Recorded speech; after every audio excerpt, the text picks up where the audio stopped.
이 잉여가치론이 가지고 있는 폭발적 사회적 폭발적인 영향력,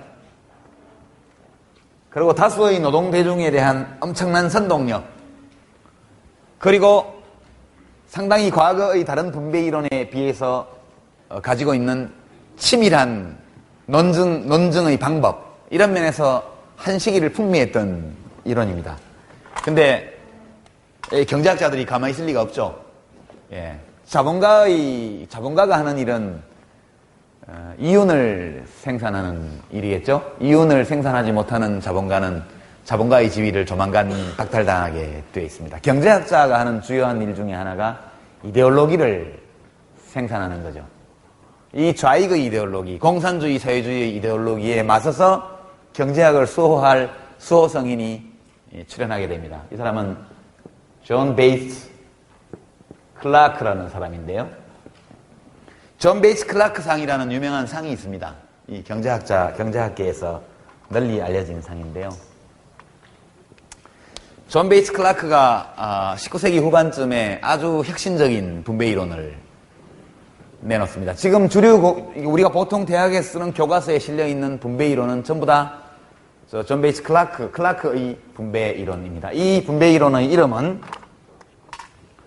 한계 생산력 분배 이론이라고 합니다. 한계 생산력 분배 이론.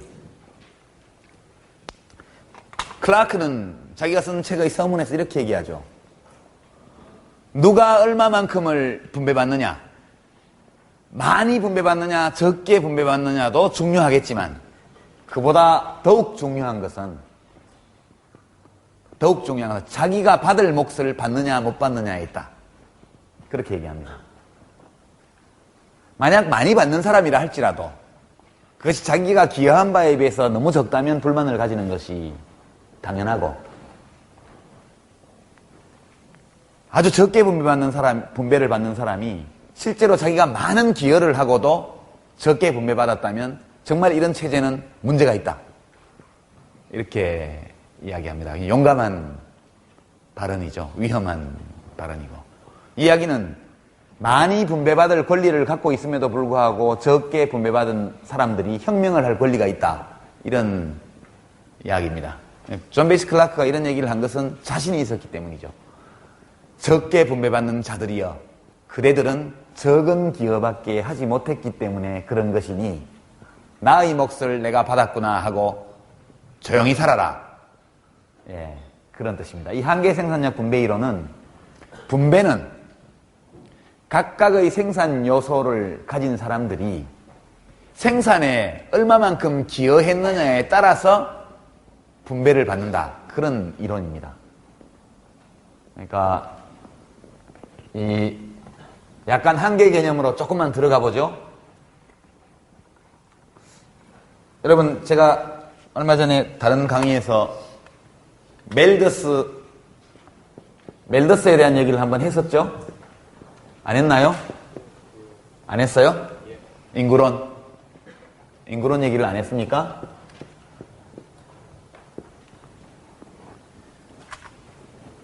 멜더스의 인구론은 익명으로 출판된 책입니다. 멜더스는 그 교회를 직접 운영하지는 않았지만 목사 자격을 가지고 있는 신학을 공부한 사람이었습니다. 근데 그 당시 1800년대 말 유럽은 이제 꽁도르세라든가 뭐 이런 류의 이제 사회혁명, 사회사상가들의 진보적인 견해, 뭐 어느 정도 진보적이냐 하면 모든 사람에게 의무교육 제도를 실시하자든가, 그죠? 그 다음에 뭐 그런 과격한 주장들이 인기를 얻을 때입니다. 그러니까 모든 국민에게 교육 기회를 제공하는 의무교육 제도를 도입하자, 이런 주장을 합니다. 그 당시 사회사상가들이. 근데 그것이 그 당시에 유럽 지식인 사회에서는 굉장히 과격한 주장으로 받아들여집니다. 인간 문명은 참 많이 발전하죠. 그런 점에서 보면 불과 200년 전에 그런 주장은 매우 위험한 주장이었습니다. 오늘날 한국에서 빨갱이라고 말할 때 섞어서 보내는 뉘앙스, 그런 의미를 담고 유럽의 귀족과 왕족과 부자들이 그런 사상에 대해서 이야기하던 무렵입니다. 멜더스의 부친이 목사였는데요. 멜더스는 굉장히 부잣집의 도련님입니다. 그 윗대 어떤 할아버지가 왕실에 의상가 이렇게 하면서 엄청 여하튼 돈을 많이 모아서 땅도 많고 집도 크고 돈도 많은 집이었는데 그 아버지가 굉장히 동정심이 많은 분이어서 그 아버지가 이런 사상에 확 빠져 있었어요. 정말 좋은 사상이다. 그래서 어느 날 멜더스가 집에 왔다가 아버지하고 저녁밥을 먹으면서 논쟁이 붙었죠. 아버지 멜더스 목사가 참 빈민을 구제해야 되고 교육을 시켜야 되고 월급도 좀 더 많이 줘야 되고 이런 얘기들을 많이 합니다. 그런 사상에 대해서 읽어봤느냐. 그날 논쟁을 치열하게 하고 나서 아버지가 이렇게 얘기합니다. 나는 네가 하는 주장에 도저히 찬성할 수는 없지만 책을 한번 내봐라. 이렇게 얘기를 합니다. 그래서 책을 썼죠. 며칠 동안. 그것이 인구론 초판입니다. 거기서 보면 멜더스는 빈민을 구제하거나 전염병을 퇴치하려는 인간들의 특별한 노력에 대해서 특별한 비판을 퍼붓죠. 그런 아까 말한 임금철칙. 그러니까 멜더스의 논지는 굉장히 단순합니다. 식량은 산술급수적으로 증가하고 식량은 1, 2, 3, 4, 5, 6, 7, 8 인구는 기하급수적으로 증가하므로 2, 4, 8, 16 이렇게 그러니까 식량은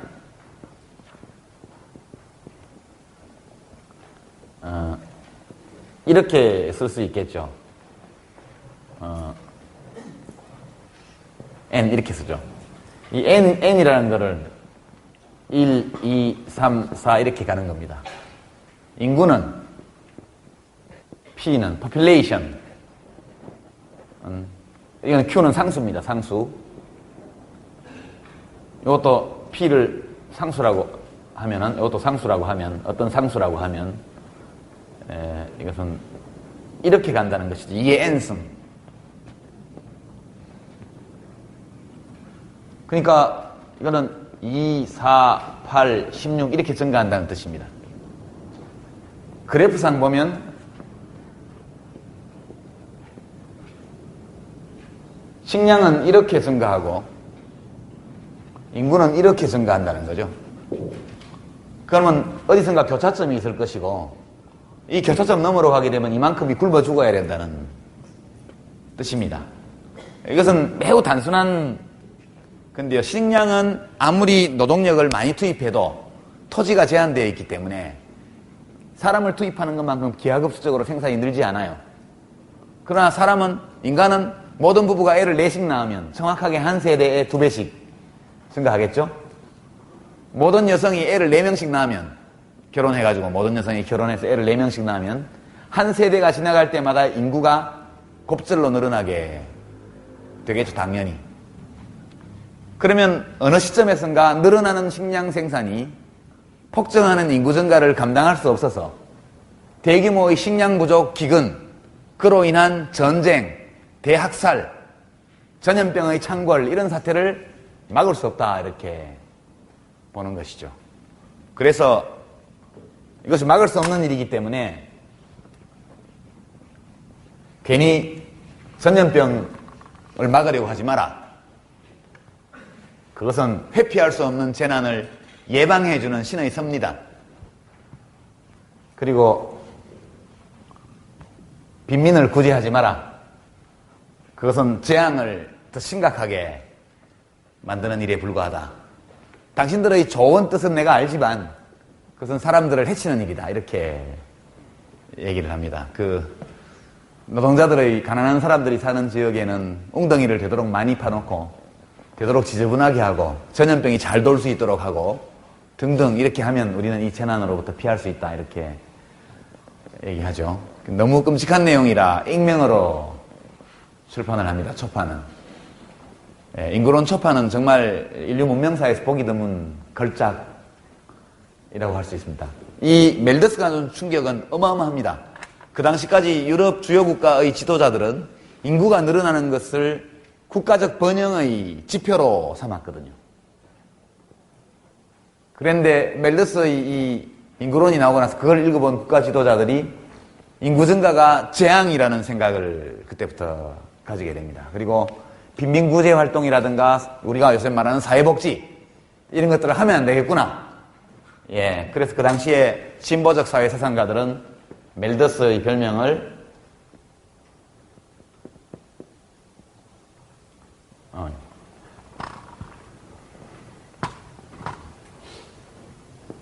멜더스를 몬스터라고 불렀어요. 몬스터라고. 수없이 많은 진보적 사회사상가들이 수십 년 동안 이루어놓은 관념의 진보 또는 생각의 진보를 멜더스가 한 방에 다 제압해버린 것이죠. 대단한 사람입니다. 그래서 이것을 피하는 가장 좋은 방법은 산하 제한이겠죠. 산하 제한. 근데 멜더스는 산하 제한에 반대했습니다. 피임에도 반대하고. 반대한 이유는 왠지 그것이 여자의 품위를 떨어뜨리는 것 같다. 예. 성생활을 피임을 해야 될 정도로 난잡한 성생활을 한다는 것은 품위에 문제가 있다. 그게 무슨 말인지 모르겠지만 여하튼 예. 전염병을 돌게 만들고 빈민을 방치하는 이 모든 것들을 예방적 억제라고 불렀습니다. 예방적 억제. 인구 증가를 예방적으로 억제한다. 예. 그리고 이제 피임, 이런 산하 제한 이런 것을 도덕적 억제라고 아마 했을 텐데, 하여튼 그런 적극적인 인구 산하 제한 정책이라는 건 다 반대합니다. 멜더스가. 그래놓고 어떻게 하자는 얘기인지, 예, 그 산하 제한은 하지 말고 그 대신 태어난 사람들이 전염병으로 잘 죽을 수 있도록 예, 그렇게 하자는 게 멜더스의 주장이었어요. 그런데 이 멜더스의 주장 중에서 가장 오래 살아남은 것, 그 핵심 내용이 바로 한계 생산력 저하의 법칙이라는 겁니다. 여러분, 인구가 기하급수적으로 늘어나면 입만 갖고 태어나는 게 아니라 손발도 가지고 나오잖아요. 다 일할 수 있잖아요. 근데 왜 식량은 노동력처럼 빠른 속도로 늘어나지 않을까요? 토지가 제한되어 있기 때문이죠. 제한된 양의 토지에, 일정 양의 토지에 점점 더 많은 노동력을 투입하게 되면 생산량은 늘어나지만 노동력을 투입하는 속도만큼 빠르게 늘어나지는 않죠. 이렇게 됩니다. 이것을 기하학적으로 표시하면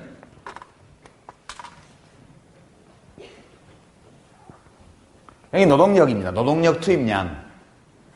여기가 총생산. 이것은 랜드, 토지는 주어져 있어요. 토지 면적은 제한되어 있다고 하는 거예요. 주어져 있다. 단기간 내에 토지를 넓힐 수가 없으니까. 토지의 면적이 주어져 있다는 조건 아래에서 노동력을 계속 추가로 투입하면 꼭 이런 것은 아니지만 가장 단순하게 그리면 총생산량은 이렇게 늘어납니다.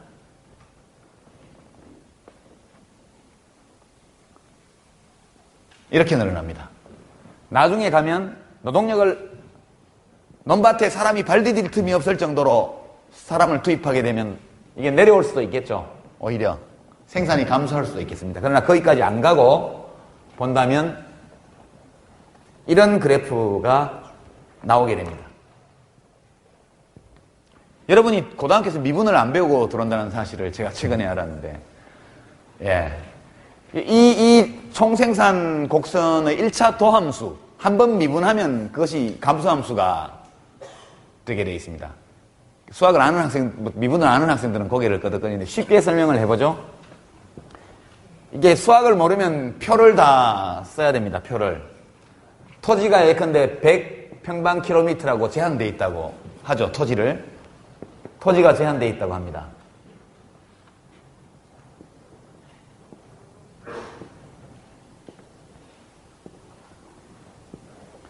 여기 노동량, 투입 노동량이 나오고요.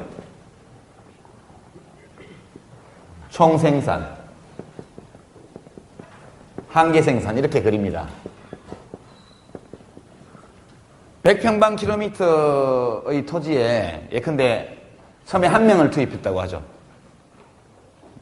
농부가 1명만 일을 합니다. 총 생산을 예컨대 10이라고 하죠. 2명을 투입하면 19가 되고요. 3명을 투입하면 17이 되고요. 4명을 투입하면 14가 되고요. 5명을 투입하면 10이 된다. 이렇게 해보죠. 총생산, 10이 아니지. 이게 잘못됐다. 10, 19. 예. 여기 19. 8을 더하면 27. 죄송합니다. 7을 더하면 34. 맞나요? 40. 40. 5명을 투입했을 때 총 생산량이 40이에요. 그러니까 한계 생산이라는 것은 최종적으로 투입된 노동력 한 단위가 얼마만큼의 추가적인 생산의 증가를 가져왔느냐를 재는 게 한계 생산입니다. 이게 미분값이에요. 연속 함수에서는. 여기서 10이죠, 이게? 첫 번째 사람은 10만큼의 추가적인 생산을 냅니다. 두 번째 사람은 9, 세 번째 사람은 8, 네 번째는 7, 다섯 번째 6만큼 냅니다. 한계 생산이 점점 감소한다는 뜻입니다. 이 그래프는 이걸 의미하는 거죠. 그러면 첫 번째, 두 번째, 세 번째, 네 번째, 다섯 번째 사람 걸 그리면 제일 처음에는 예컨대 여기가 10이면 맨 마지막에 너무 좁게 하나, 둘, 셋, 넷, 다섯, 여섯, 일곱, 여덟, 아홉, 열 여기가 10 이렇게 그리면 첫 번째 사람은 10단위만큼 생산을 했고 추가적으로 두 번째 사람은 9단위만큼 했고 세 번째 사람은 8단위만큼 하고 네 번째 사람은 7번째 다섯 번째 사람은 6단위만큼 그러니까 이렇게 되겠죠.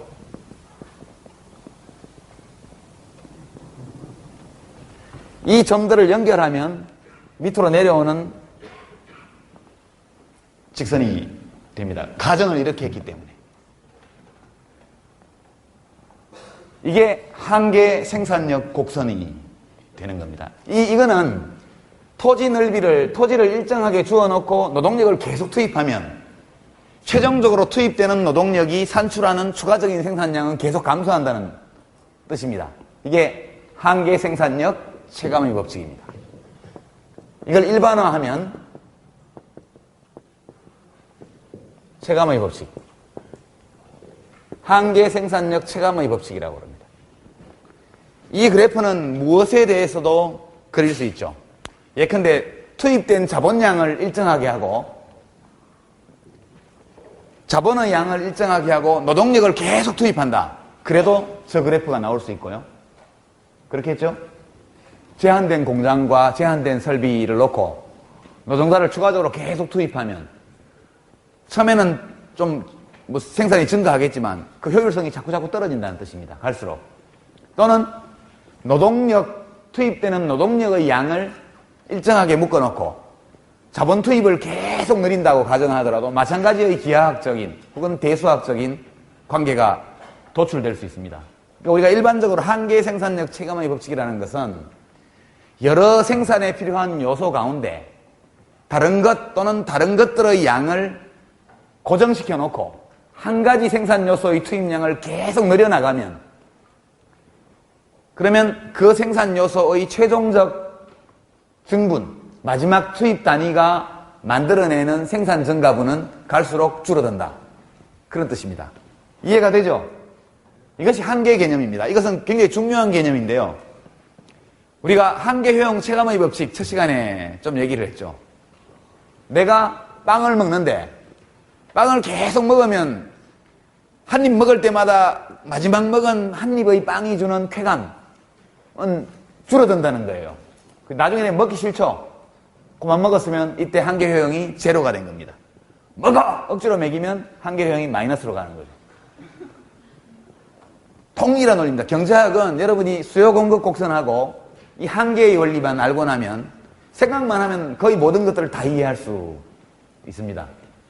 거기에 약간 수학적인 기법까지 곁들이면 더 쉽겠지만 수학이 없이도 얼마든지 여러분이 경제학자들이 사용하는 일반적인 개념에 대해서 다 접근할 수 있습니다. 존 베이츠 클라크의 분배 이론은 이겁니다.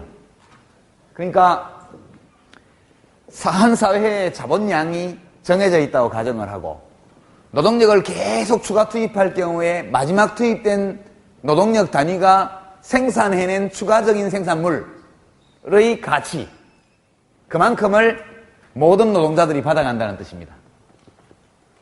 모든 노동자들이.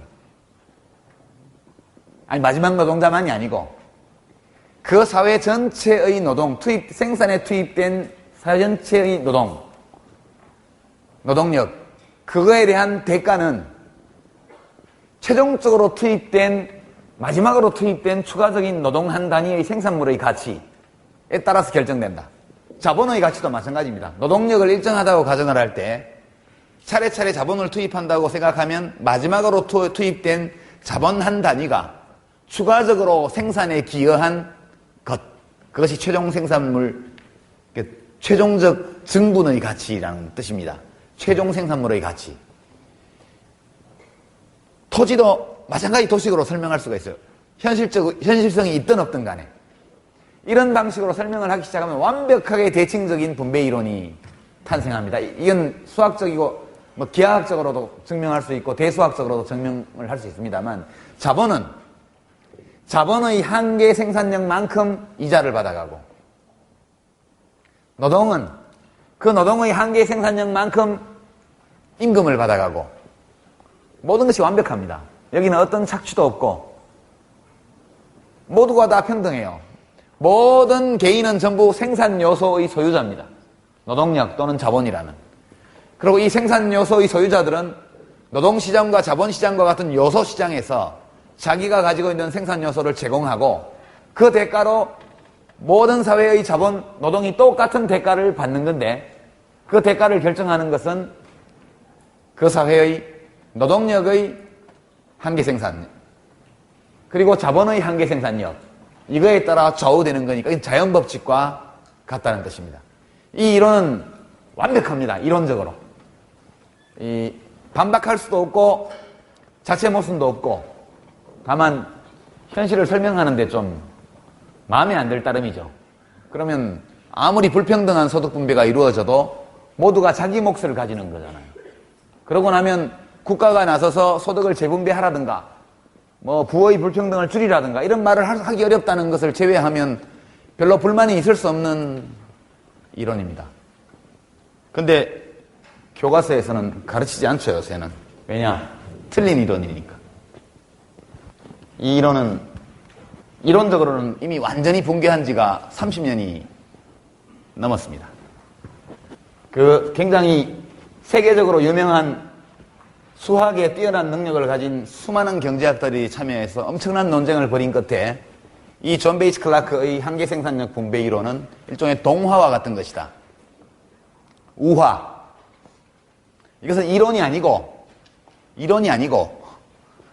그냥 세상사를 설명하기 위한 우화, 이솝 우화와 같은 배짱이와 개미와 배짱이 이야기 같은 그런 것이다. 이것이 양식 있는 경제학자들의 공통적인 견해입니다. 이 이론이 붕괴한 것은 아주 단순한 이유 때문인데요. 자본 한 단위가 무엇인지 아까 제가 자본 한 단위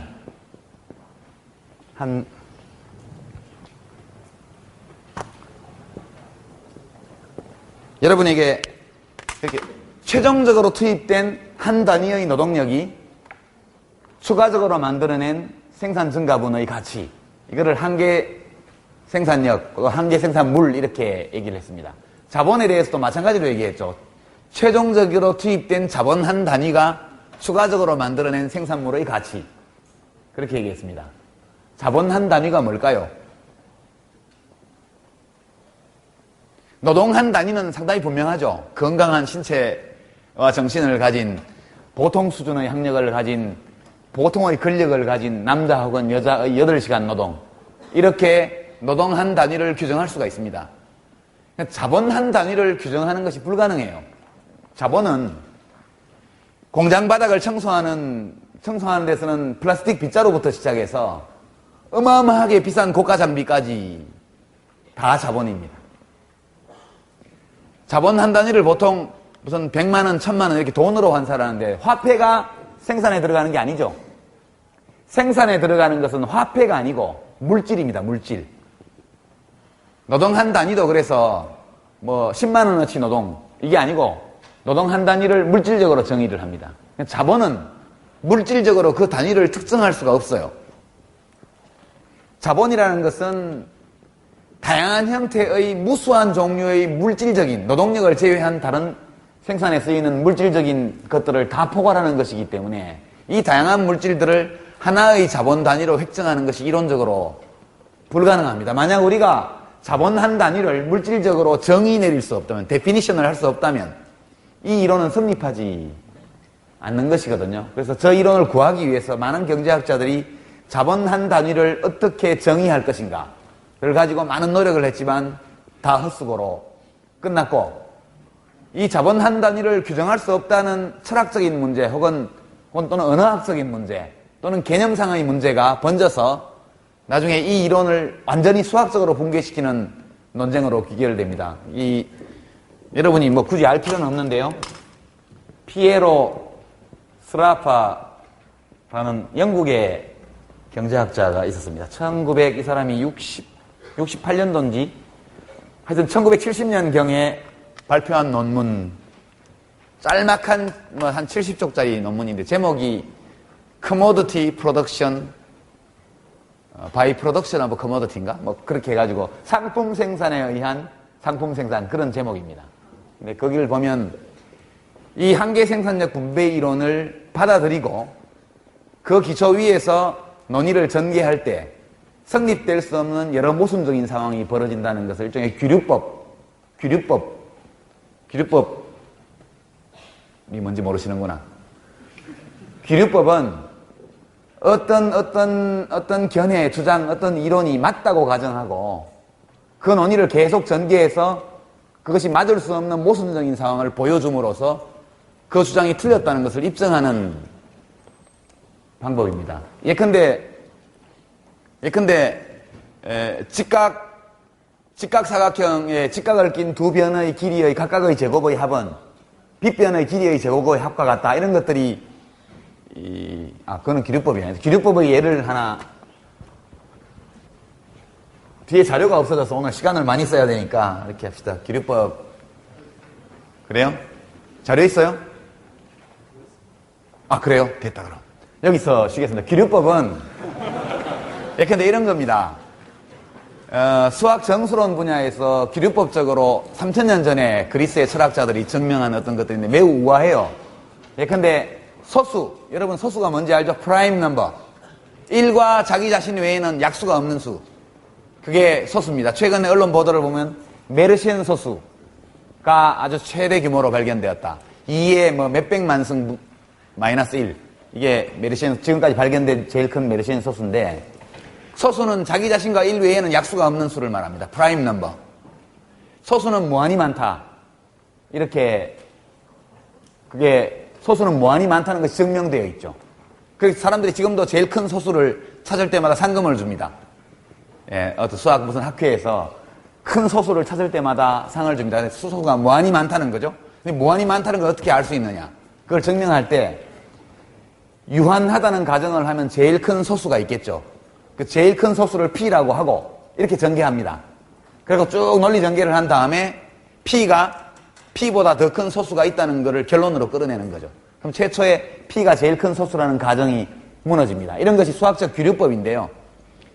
사회과학에서도 이런 규律법적인 논리 추론은 많이 쓰이는 방법입니다. 피에로 스라파가 상품에 의한 상품 생산, Commodity Production by Commodity 라는 짧은 논문에서 이 존 베이츠 클라크의 이론을 받아들여서 논의를 전개하다 보면 이것이 틀릴 수밖에 없다는 결론을 도출하는 수학적인 모델을 만들어냅니다. 이 모델이 이제 기술 재전환 논쟁이라는 논쟁이 유명한 논쟁인데, 이 논쟁에서 소위 주류 경제학자들이 스라파가 틀렸다는 걸 입증하기 위해서 수학에 한 칼씩 하는 경제학자는 다 논쟁에 뛰어듭니다. 논쟁을 전개하면 전개할수록 스라파가 맞다는 결론에 도달하게 되고, 그래서 폴 세미얼슨 같은 아주 세계적인 경제학자들이 그 이후에 새로 나온 교과서에서 부록에다가 이 존 베이치 클라크의 분배 이론은 이론이 아니고 우화다, 패러벌이다 이렇게 인정을 하죠. 그래서 지금 대학에서는 아마 경북대학교 경제학과에서도 분배 이론을 가르치지 않을 겁니다. 가르칠 이론이 없기 때문에. 제가 여러분에게 얘기한 것은 이것이 이론적으로는 이미 붕괴했지만 사람들에게 하나의 이데올로기로는 여전히 남아있다. 그 얘기를 하기 위해서 시간을 너무 많이 썼네. 예, 그러면 지금 5분 전이니까 15분까지 쉬도록 하겠습니다. 수고하셨습니다.